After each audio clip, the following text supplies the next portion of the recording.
നമ്മുടെ ഇന്ത്യയിൽ ടീച്ചർമാരുടെ എണ്ണം 1 കോടിയിൽ കവിഞ്ഞു. ദേശീയ വിദ്യാഭ്യാസ മന്ത്രാലയം കഴിഞ്ഞ ദിവസം പുറത്തുവിട്ട കണക്കാണ്.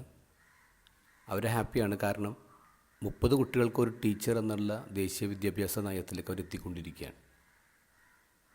ലോകത്ത് 1500 കോടി മൊബൈലുകളുണ്ടെന്നാണ് പറയാം.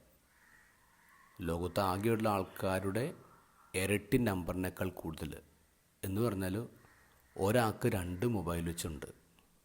30 കുട്ടികൾക്ക് ഒരു ടീച്ചർ എന്ന കണക്കിലേക്ക് നമ്മൾ എത്തിക്കൊണ്ടിരിക്കുമ്പോൾ ഒരു കുട്ടിക്ക് 2 മൊബൈലാണ്. ആരാണ് സ്ട്രോങ്? ആരാണ് നമ്മുടെ കുട്ടികളെ പഠിപ്പിച്ചുകൊണ്ടിരിക്കുന്നത്? അത് മൊബൈലാണ്. മൊബൈലാണ് പുതിയ ഗുരു. കഴിഞ്ഞ ആഴ്ച ന്യൂയോർക്കിലൊരു 16 വയസ്സുകാരൻ ആദം റെയിൻ ആത്മഹത്യ ചെയ്തു. പാരൻസ് കേസ് കൊടുത്തേക്കാണ് ChatGPT-ക്കെതിരെ.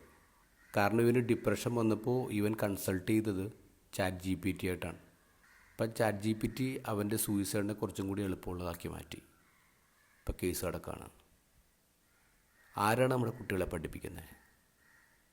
ഇന്നത്തെ ഗോസ്പലിൽ ഈശോ പറയാണ്, മിണ്ടരുത്, അവന് വിട്ടുപോ.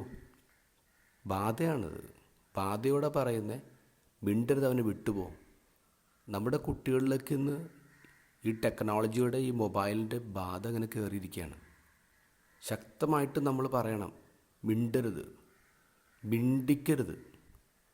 ഇപ്പോൾ ഒരു 6ാമത്തെ രാജ്യമായി അവിടെ ക്ലാസ് മുറിയിൽ നിന്നും ഈ ടെക്നോളജിയും ഇത്തരം സംവിധാനങ്ങളെ പുറത്താക്കിയിട്ട് ഗെറ്റ് ഔട്ട് അടിച്ചവർ. നമ്മളിപ്പോൾ നമ്മുടെ ക്ലാസ് മുറികളിൽ സ്മാർട്ടാക്കാൻ ഇങ്ങനെ ഓടി നടക്കുകയാണ്. ടെക്നോളജി കൂടുതൽ ഉപയോഗിക്കാൻ വേണ്ടി കുട്ടികളെ പ്രേരിപ്പിക്കുകയാണ്. അപകടമാണ്. ഈശോ പറയുന്ന പോലെ മിണ്ടിക്കരുത്.